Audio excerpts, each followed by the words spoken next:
Guten Tag, ich bin Rick Bullermit, aka the Sustainable Dad, and today we're mostly filming the Porsche Macan. In this review, we're going to show you the best bits of the Macan. We're going to show you how it handles, and finally, I'm going to go up against Mrs. B in the ISOFIX challenge. Now, Porsche sold an absolute boatload of the original Macans, the petrol versions. So they thought, hold my bratwurst, let's make an electric version. And here it is. The Macan has a 100 kilowatt-hour battery, providing a range of 355 miles WLTP. It does 0 to 62 miles per hour in 5.2 seconds and has a top speed of 137 miles per hour. Not only that, it charges fast, having a maximum DC charge rate of 270 kilowatts, meaning that it can go from 10 to 80% in just 21 minutes.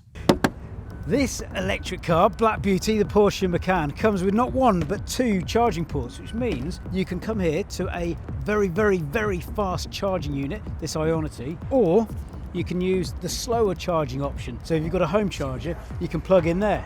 But I know what you're thinking. Can you fill both sockets and get double the amount of charge? No you can't. Probably a good thing. Now, the original Macan sold a boatload for Porsche, and they thought, if it ain't broke, don't fix it. But we'll give it a nice facelift for the electric age. First thing that stands out, these daytime running lights and these main headlights here, which give it that nice sporty feel. This splitter there isn't a disgruntled kid with his bottom lip out, it's actually giving you that extra downforce. Being electric, it's got various different vents here, and they've thought about the drag coefficient with this extra little airflow hole here. And on the turbo version, they've even rebadged it. I've rebadged it, you fool. Taking away the iconic yellow Porsche and changing it for a more silver tone. Gorgeous and very Porsche-like muscular haunches here. And this badge also houses a very cool party trick. We'll tell you about that later. I think this is my favourite angle, it's 3/4. What's yours? Or this one? Or this one? Well, welcome to the interior of the Porsche Macan EV. First impressions, it looks stunning. I think Porsche have done a fantastic job. We know that Porsche know how to design cars, but can they design electric cars? Look at that stitching, absolute perfection across the front there. These screens are phenomenal, really responsive. You've got a second screen there for your passenger, and that doesn't come as standard. I think you have to pay for the upgrade there. But one thing that they've done really well is the fact that that screen is not visible from the driver, so it's not getting distracted. If your passenger wants to do karaoke or watch YouTube, they can do on that screen, and your eye line isn't affected by that. It just feels sporty, and as soon as you get in this car, you just want to put your foot down. I mean, that is very impressive. It's a very agile car, but even accelerating through corners, it handles beautifully. You do have a heavy battery, which is built into the chassis of the car, which does actually give you that extra little bit of stability and grip on the road. Porsche are brilliant when it comes to making fast cars, but off-roaders, possibly not their forte, but this is done pretty well. You do feel quite enclosed, almost like you're in a cockpit, and this is very sturdy. But you know, if you've got very long legs, is that going to be an issue? Possibly not. No, loads of leg room down here. Electric cars don't make any noise, so they've synthesized it for you, and it sounds pretty bloody nice. Yew!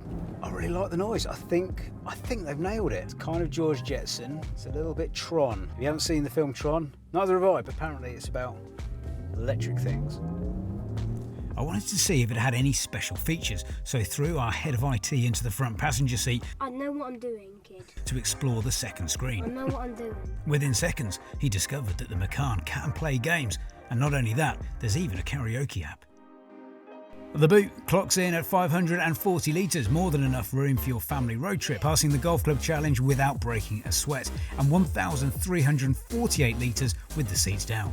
Neat little trick. Kick open the boot. The boot has various tether points, extra controls for raising and lowering the suspension, and a false floor, which reveals even more storage. Oh no, it's a subwoofer. But still enough room for another woofer. And good news, the Macan has a fruit, aka a front boot, 84 litres worth in fact, and you open it in quite a unique way.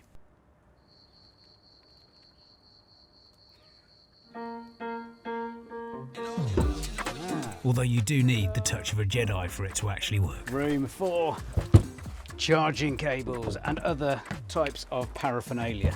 Not sure what you'd put behind there. If you've got any bright ideas, let us know in the comments. And remember, if this car doesn't float your boat, there are plenty of other lease deals available on select newly revamped websites. Oh, and you can turn the car around, change the colour, and read full reviews. Head over to our YouTube for more electrifying content. Remember to unsubscribe if you don't want to discover the car of your dreams. A up, because here's the head up. Now the head up is basically a display that projects useful information in front of you. So at the moment, I can see this, no one else can see this, but there's a huge 3 mile an hour sign in front of me because that's how fast we're going. It also has augmented reality. So if I say, navigate to Twickenham Rugby Stadium. So now everything is in front of me on the windscreen, and it'll also give me an augmented reality prompt with a little blue flashing chevron thing saying turn left, turn right, go straight ahead, bear left, bear right. Very useful. It's got torque vectoring, which just basically gives you more grip on the road, so if it's slippy, if it's wet, etc. So as well as adaptive cruise control, it's also got InnoDrive. InnoDrive analyses your upcoming route up to 1.8 miles ahead and adapts your speed preemptively depending on obstacles, hills or degree of corner to give you the smoothest drive possible when you choose to hand over control to the car. Yeah, so plenty of headroom, even for tall people, plenty of knee room. It is a bit tight here. Not a lot of room for manoeuvre there, unfortunately. Slight minus. Oh, panoramic roof. Lovely.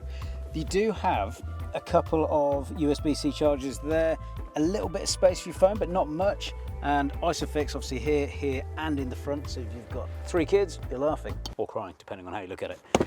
Flappy bits there if you want to put your in-flight magazine. Cup holders. Guess, you know, it'd be nice to have a little slide across there that would stop your elbows going in these holes. But apart from that, it all works. We're continuing our string of ISOFIX challenges, which started with the Reading FC lads attempt.